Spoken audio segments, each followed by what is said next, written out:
November 16, 2004, isang araw na naitala na sa kasaysayan ng mga magsasakang puno ng paghihinagpis.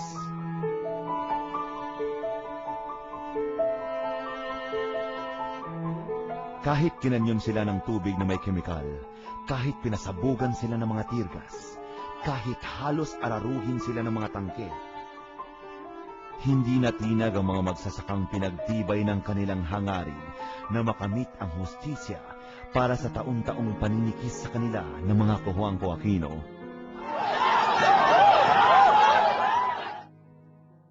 Pero ano naman ang laban ng mga magsasaka sa mga balang tumugis sa kanila?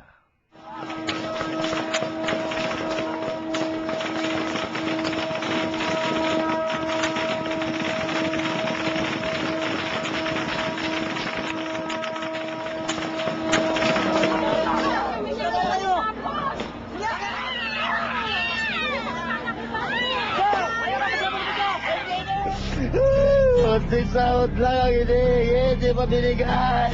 Kailangan anak ko. Hinahanap na ka doon. Nahiwa ko na kang 7 ang nasawi, 121 ang sugatan sa naganap na sagupaan. Kinabukasan ng November 16, itong opisyalis ng dalawang unyon, lumarga na pupuntang Manila, pupuntang Makati, para harapin si Piping Cojuangco. Pero pagkaalis nitong aming mga opisyal doon sa Hacienda Luisita, doon sa aming picket line, siya naman ang paglabas ng mga 7 truck ng mga military at 2 tangke doon sa Nolcom. Kung makikita mo, yung gate papuntang Hacienda Luisita at gate ng Nolcom, magkaharapan lang yan. Kaya paglabas nila ng Nolcom, pasok na sila ng Hacienda Luisita. Kaya nang makapasok sila ng Hacienda Luisita, marami nakakita. Dumaan sila sa West Gate ng Las Haciendas para makapagpatuloy-tuloy sila doon sa compound ng Central Azucarera de Tarlac.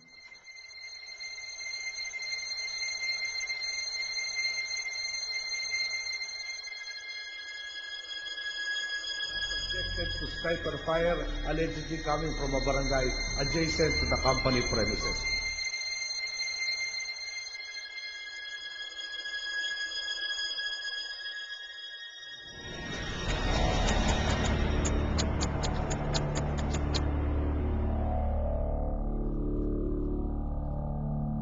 Kahit malaki ang naitulong ni dating Pangulong Aquino para maitalagang presidente si Gloria Macapagal Arroyo sa pamamagitan ng EDSA 2, tinugunan ni Pangulong Arroyo ang himutok ng masa tungkol sa massacre na naganap sa Hacienda Luisita.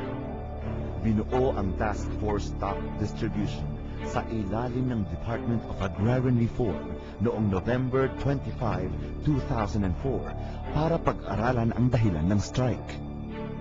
Kalaunan, naging Task Force Hacienda Luisita ang pangalan nito at noong March 2005, inumpisahan ang investigasyon sa 10 barangay ng Luisita tungkol sa SDO.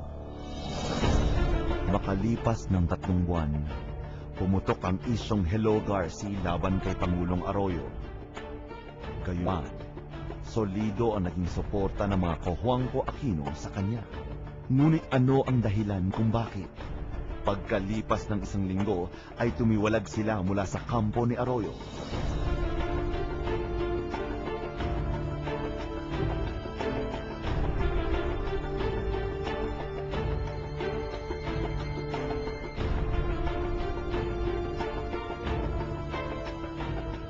May kinalaman kaya ito sa naging resulta ng investigasyon ng Task Force Luisita na naging basihan ng gobyerno na ipawalang bisa ang SDO sa Hacienda Luisita.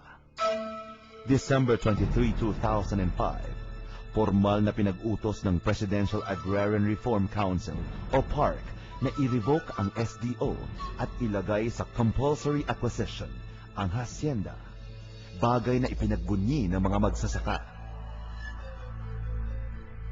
Noong malaman namin na pinabasura na ni Presidente Gloria Macapagal Arroyo ang SDO, ay natuwa kami na parang sumisigaw pa ang aming kasarinlan o ang aming kaisipan na tuloy-tuloy na sana na ang pagbaba o pagbasura ng SDO. Kaya lang, natigil lang to ang iyon dahil sa nakapag-file ng TRO ang mga Cojuangco Aquino dito sa Supreme Court at hindi na naman naibaba ang SDO. Pero hindi pumayag ang mga Cojuangco Aquino. Nakakuha sila ng temporary restraining order mula sa Korte Suprema noong June 2006 para maharang ang pagpapawalang bisa ng SDO at pagpapamigay ng lupa sa mga magsasaka. Halos 4 na taon nang hinaharap ng mga magsasaka ng Hacienda Luisita ang balakid na ito.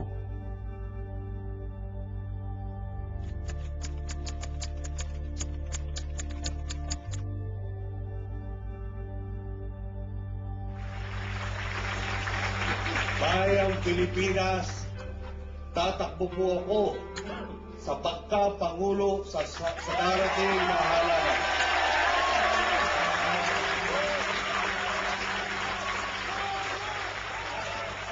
Kung tutuusin, sa dami ng hirap na dinanas ng mga magsasaka ng Hacienda Luisita, mas maiintindihan natin kung sila'y sumuko na. Ano pa nga ba ang maaasahan nila sa mga taong matagal na silang tinitikis? Ano pa ang panlolokong ipambubulag ng mga Cojuangco Aquino sa mga magsasaka? Ang isang tumatakbong presidente ay maraming pinapangako para lang iboto ng sambayanan. Maamo, huwaran, matamis ang dila. Hindi kaya dahil ito ay ang kanyang pagiging tagapagmana ng isa sa mga pinakamakasaysayang hasyenda ng asukal. Ganito yung nangyari noon. January 3, nasa pagitan ng 8 to 9, napadaan namin si dating congressman Noynoy Aquino. Bumabaho siya sa may picket line na sinasabi niya na hinahanap niya yung mga in charge doon sa mga yung picket line na yun. Kaso ayaw namin ipalitaw yun dahil dinideny namin na wala siya. Kaso o dito muna mag-usap-usap tayo. Ang mas maganda dyan, umupo muna tayo bago tayo mag-usap-usap. Pagkatapos po, sinabi niya sa amin na konti lang daw po ang iniingi niya doon sa dan na super highway na ACTEX. Ang sinagot ko sa kanya, dahil sinabi niya priority, magtatrabaho doon, taong asyenda. Yun ang sinabi niya. Diba sir, noon sabi mo, taong asyenda rin ang magtatrabaho, priority, taong asyenda magtatrabaho sa IWS. Meron, mga ilan-ilan. Tapos, yan na naman, sagot mo na naman dyan sa ACTEX, taong asyenda na naman. Baka ganun na naman ang mangyayari. Ang sinagot niya ho sa akin, magagaling kayo, mga turo kayo. Sinagot ko siya doon sa sinasabi niyang turo kami, hindi ho kami turo. Karapatan lang po ang hinihingi namin. Tapos kung ganun, mas maganda dyan, tanggalin na ninyo yung picket line bago magkasakitan. Umalis ho siya, mabilis na umalis, sumakay ho siya sa sasakyan niya. Kaso yung mga bodyguard niya, habang naglalakad, nakatingin ho sila sa akin. Umalis na ho sila, papasok ng alto. Kaso ganun, bumaba uli yung isa, yung sakay nung bumuril sa amin. Pagbaba na pagbaba, tapos tinignan na nun uli ako, sabay alis. January 4, nung napadaan na naman ho namin siya, 2 beses uli ho yun. Parang may tinitingnan lang daw siya, sabi niya.